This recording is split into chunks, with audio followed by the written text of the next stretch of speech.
demonstration. I'm going to do a demonstration. You guys can stay at your tables. If you have any questions, your NCO will help you out. And we're going to start off with the bananas. Once you are good to go, we're going to move on to some chicken drumsticks with skin, and then we have some good stuff from the butcher you guys can practice on. So, When you demonstrate, should someone video that? yes, we're here for you. I just want Is that okay? Would you make everyone. No, I don't care. Yeah, whatever you guys want to do. The next one. Alright, so we're going to talk about suturing real quick. Who's never done suturing before? Who doesn't even know? Okay, sounds good. So we got a pretty mixed group. So we're going to start with the basics. I know a lot of you guys are more advanced, but we're going to start off with the basics. So a lot of people think suturing is a really complicated intervention. It's actually not that complicated, but if you do it incorrectly, you could really mess someone up permanently. So you're going to want to pay attention, make sure you're doing the right thing. So what suturing does, you can tell me what suturing actually does. Closes the skin. Yeah. And then why do you want to do that? So your skin can heal back together Yeah, and become so- stronger. Perfect. Alright, so it's going to reduce infection by closing that wound early on. Make sure nothing can get in there. It's also going to prevent scarring if you do it correctly. If you do it incorrectly, it can actually make scarring worse. And it's effective in clinical and field settings. And next slide. Alright, so indicate, also, if you guys are going to get upset, any pictures, we do have some slightly graphic pictures in here. So if you have a problem with that, you can just stand up and leave. It's not a problem at all. So indications, the thing you're going to be suturing most is lacerations. You can also suture punctures, you can also suture tears, avulsions, things like that. So these are some good examples of some really good lacerations you can suture. This one is more severe. You're probably not going to be doing that by yourself. Hopefully not. Contraindications, you're not going to want to suture anything infected. Why would you not want to suture anything infected? It's Because gonna you're going to swell. seal in the infection. Perfect. Yeah, and that can lead to more complications. And then contraindications, I have face, hand, and feet lacerations there. So medics can do those, but it's not going to be something you're just going to go do, no supervision. If you have a more experienced medic who's working in the ER, who knows what they're doing, who knows the anatomy, knows where nerves, ligaments, tendons are, yes, you can do that. But it's not going to be something you want to do without full knowledge, because then you might mess it up and mess up this person permanently. Yeah, and also areas in great movement, elbow, wrist, they move that area a lot, so it has the possibility of tearing those out. So that's something you're typically going to want to do with a PA or your PMO. Go to the next one. Alright, so we're not going to get really deep into the anatomy. You guys all are EMTs, you guys are all whiskeys, you know, most of you guys.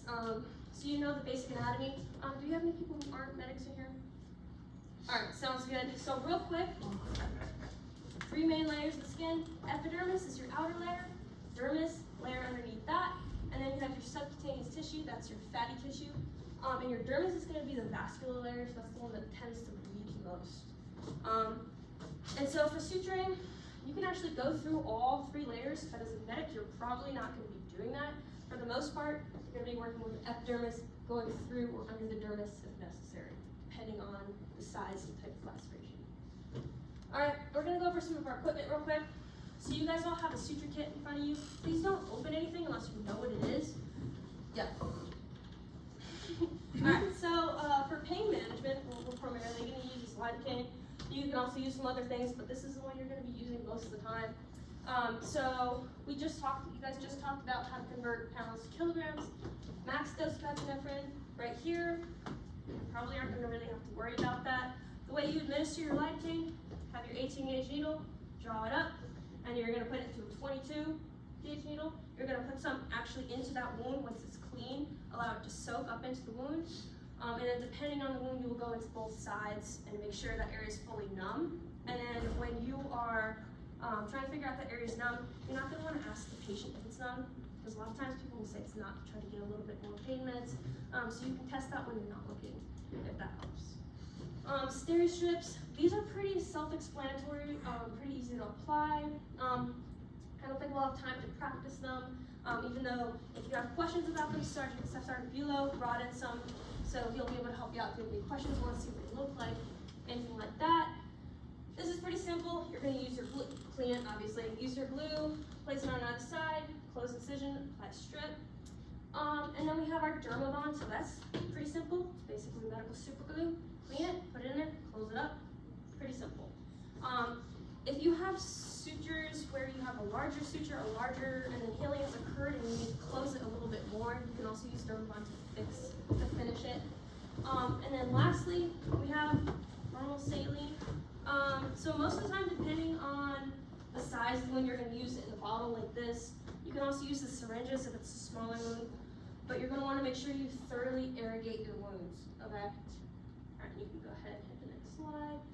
Some of your equipment, you guys can go ahead and open up your suture kits in front of you. Do we have any extra ones? Some of you have open things already.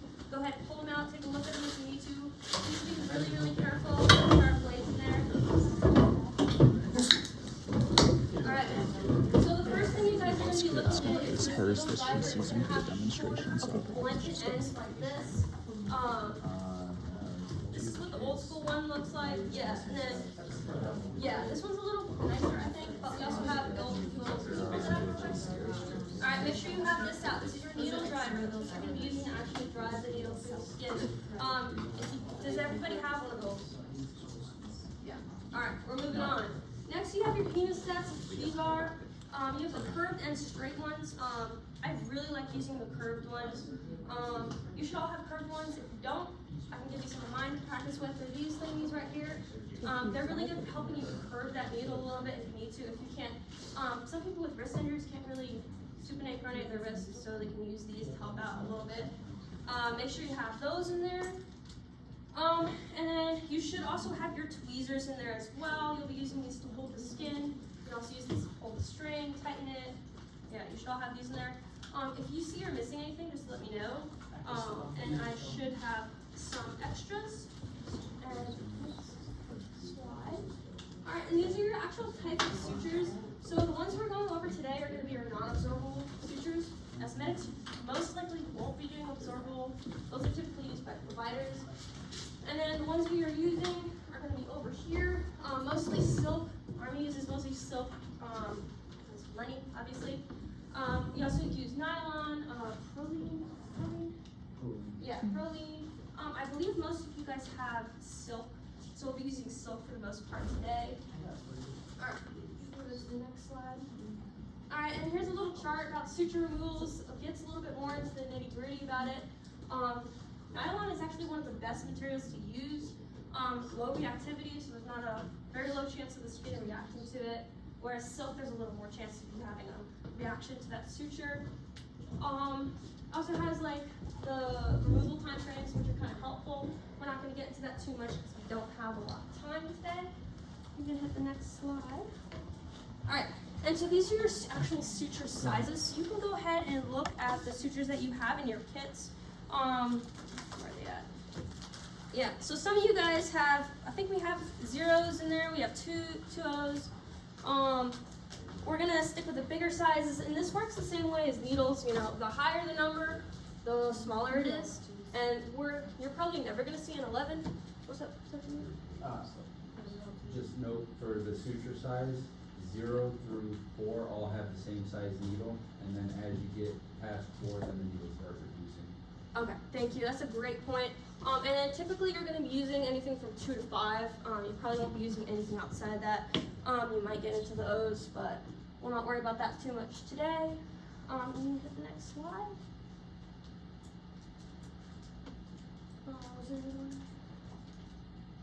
Alright, so the one we're doing today, there's many different kinds of sutures, match sutures, continuous sutures. The only one we're going to be doing today, simple interrupted sutures. This is what you're going to be doing the most as a medic. So basically what it is, here, this is a pretty clear picture. You have one suture, tie it, cut it, stop, go to the next suture, and you're going to keep doing that. So each of these is an individual suture. So you're not going to be going over and over again through the skin. Yeah. I'm going to go ahead and hit the next slide. Alright, so prep. So you guys can go ahead and set up your area. You don't need gloves for the bananas, but we're going to be using gloves for the meats and stuff. Where'd the gloves go? Alright. If you want gloves, got gloves up here. Yeah, what's up? We don't have the dress. You don't have what? Bananas. I just thought the project actually didn't have much. Jesus Christ, not bad. Do I have one? No. Like everything basically. The Okay. I'm just getting some for demonstrations. Are any of you allergic to latex? No, yeah, what do you mean? I don't want to have to. I'm just gonna Oh, I don't even have. Alright, make sure you guys have everything that you need. First thing you're gonna want to do is gloves if you're wearing them for a banana. If not, it's fine. Secondly, you're gonna need your saline. This is where you're gonna be cleaning and irrigating that wound. So you're gonna want to clean it with your saline, flush it out multiple times. The solution of pollution is dilution. And then if you have debris in there, you can take your tweezers, you can remove that debris. Also, I want to say, please don't play with the razor blades. There's a correct way to put those on. And then if you don't know how to do that, we'll do that. Your little scalpels. You guys have your scalpels set up? Alright, you guys can go ahead and set up your scalpels you're going to find in there. Where'd mine go? Hey, don't cut yourself. The scalpel Please. is very sharp. Very. Very. Much very sharp. I've tested them. They're sharp. Alright, real quick, if you guys don't know how to, yeah, pretty simple. Alright, if you guys have, Sorry. Use the grooves. For $3.95. Correct. did you guys figure it out? You get your scalpel set up? We're working on it. Alright, so, you have it?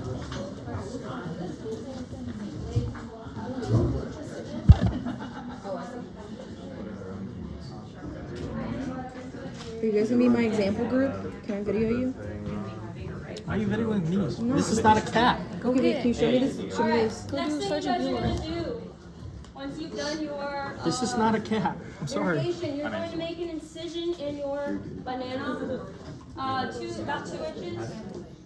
Everyone go ahead and make one incision. Please be careful. If you can't find your scalpel, let me know. Are you real? I don't like using the tweezers. Did you guys already make the incision? Right there. Well, that needle's not sterile anymore. No. For my Doctor, make the first cut. Dirty minutes. Did you already make the incision to the banana? Yeah. Okay, do you want to wait for her instruction? Alright, guys, settle down. Don't start anything, don't open anything yet. And then the next thing you're going to do is your pain management. So you're going to Just as you take your lidocaine, okay? You're going to administer your lidocaine. After your lidocaine is set, you're going to suture, and then aftercare or advise for aftercare. Alright, so we're going to go into our demonstration real quick. Hey, you can come up here, gather around if you need to see. And then who grabbed my scalpel? If you're in the front, take a knee. You can come back here too. Correct. Try to get as many people. Oh, sweet, thank you.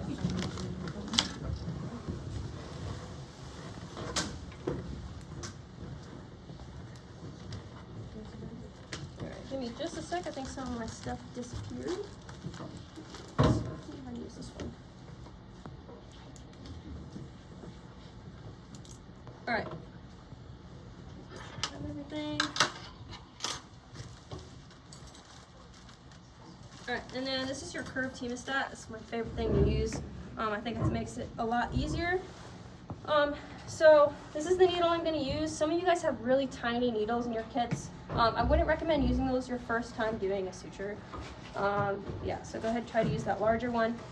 So in some of these older kits, this one I have, this is like the Vietnam one. They actually have the silk that comes individually, so you might have to thread your own needle for these. It's kind of a pain in the ass. It really sucks.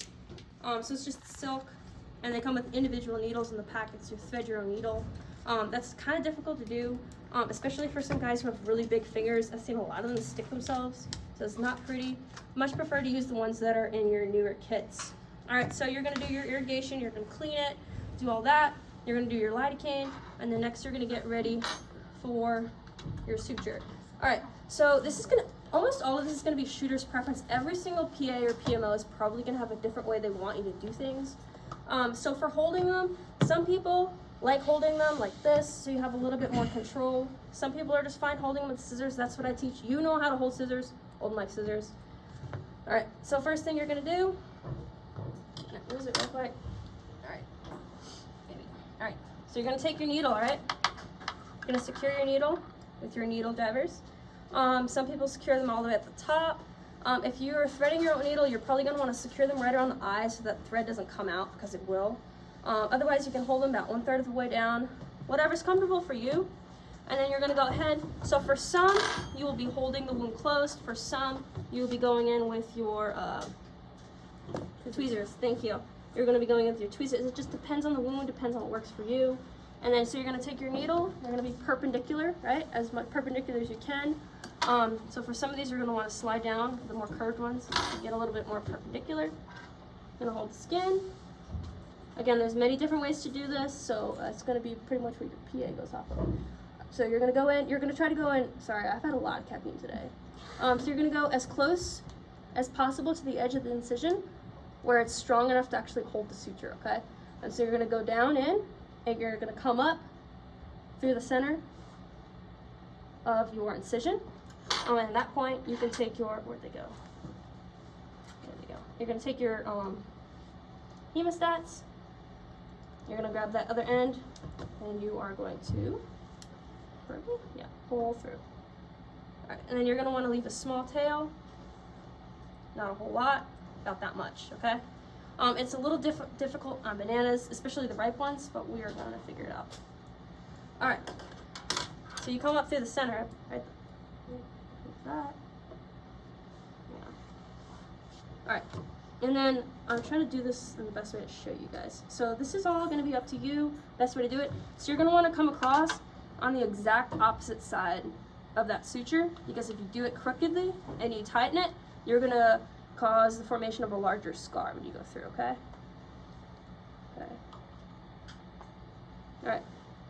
And then for the bananas, you're gonna wanna go a little bit far away so it doesn't tear on you when you're tightening it. All right. Okay. You take your hemostats, go all the way up through. You wanna make sure you're not pulling super hard, so you're not gonna pull that tail through, okay? All right. And then the next part, I like using 2 hemostats. This is totally up to you. There's another crooked one. All right. So for this part, I like taking straight ones, maybe. I usually use 2 crooked ones, but you don't have 2 crooked ones. I like using the straight ones for this part, and I'm using my crooked ones to tie it, okay? So this is another part where this is gonna be up to your PA.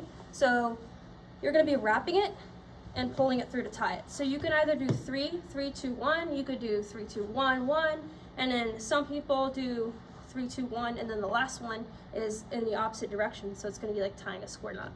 So what you wanna do is wrap it 3 times, and then this is where the curved hemostats come in handy, because they're curved, so the string is less likely to slip off.